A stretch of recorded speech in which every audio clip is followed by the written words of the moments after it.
Sebagai mahasiswa, seringkali kita tidak menyadari bahwa uang yang kita gunakan untuk investasi sebenarnya lebih baik digunakan untuk kehidupan kita sehari-hari.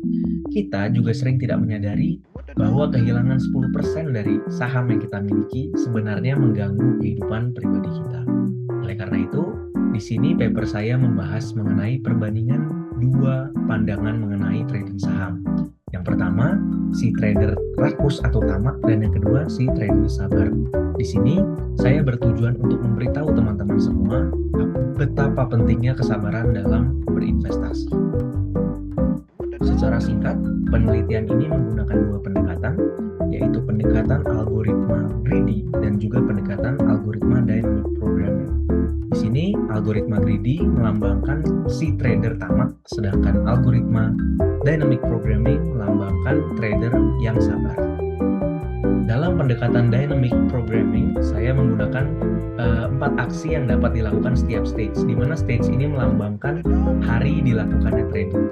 Oke, untuk 4 pendekatan tersebut, kita dapat melakukan hold cash, di mana kita akan membiarkan uang yang kita punya tidak digunakan untuk apapun. Setelah itu kita akan membeli saham apabila kita tidak memiliki saham. Selain itu kita dapat menjual saham tersebut atau nge-keep saham tersebut supaya kita tidak menjualnya, seperti itu.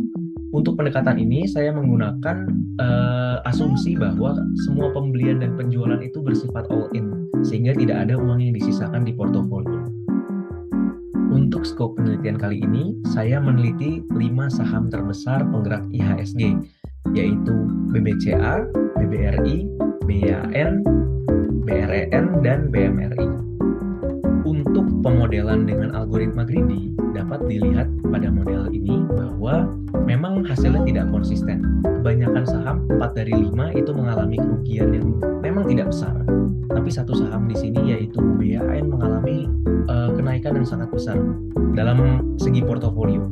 Ini dapat menandakan bahwa memang algoritma greedy ini bukan algoritma yang baik untuk berinvestasi, karena keuntungan yang kita dapatkan itu biasanya berasal dari hoki atau keuntungan. Sedangkan berbeda dengan greedy, algoritma dynamic program di sini berhasil menghasilkan hasil yang sangat bagus, teman-teman. Di mana untuk semua saham ini nilainya positif, meski ada yang 0, sehingga semuanya bagus. Hasil yang positif ini didapatkan kenapa? Karena algoritma dynamic program itu punya pandangan ke masa depan. Dia punya data untuk seluruh harga dari skop waktu yang kita inginkan. Memang itu membuat algoritma ini tidak dapat diimplementasikan dalam kehidupan nyata, karena pada nyatanya memang toh kita tidak dapat melihat harga di masa depan. Tapi pada kenyataannya algoritma ini bisa menjadi benchmark atau bisa menjadi patokan bahwa sebenarnya ada loh orang yang trading tuh bisa bagus itu. Satu hal yang dapat di-highlight dari kedua pendekatan ini adalah frekuensi kita melakukan trading. Untuk pemrograman dinamis, kita melakukan trading ini jarang-jarang, di mana program dinamis ini hanya melakukan trading ketika ia yakin bahwa keputusan yang dilakukannya bagus. Sedangkan untuk algoritma greedy, ia melakukan trading setiap hari secara fix, di mana ketika terjadi kenaikan gradien, ya dia akan menjual, dan ketika terjadi penurunan gradien garis, dia akan membeli saham. Dari sini saya ingin memberitahu teman-teman bahwa penemuan-penemuan ini memang sebenarnya tidak ada artinya, memang tidak membuat teman-teman kaya, tapi penemuan ini memberikan argumen yang kuat dan berbasis data bahwa sebenarnya yang dibutuhkan dalam trading itu bukanlah ketamakan, tapi kesabaran.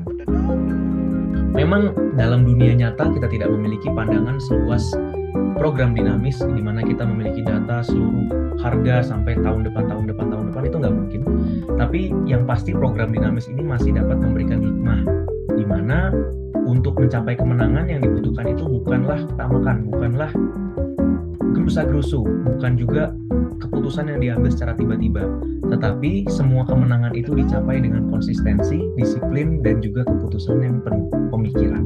Di penelitian ini saya dapat menarik kesimpulan bahwa sebenarnya yang dibutuhkan dalam trading atau berinvestasi itu bukanlah seberapa aneh keputusan yang kita buat, bukanlah seberapa radikal gerakan yang kita lakukan, tapi sebenarnya yang paling mahal aset yang kita punya adalah kesabaran. Karena kesabaran itu adalah kunci dari pikiran yang tenang, sehingga kita bisa dapat menganalisis dengan baik dan memastikan bahwa aksi yang kita lakukan memiliki dampak yang baik untuk kita. Oleh karena itu, penelitian ini saya tutup dengan kesimpulan bahwa kesabaran adalah kunci dari investasi. Sekian dari saya, Maheswara Bayu Kaindra. Terima kasih.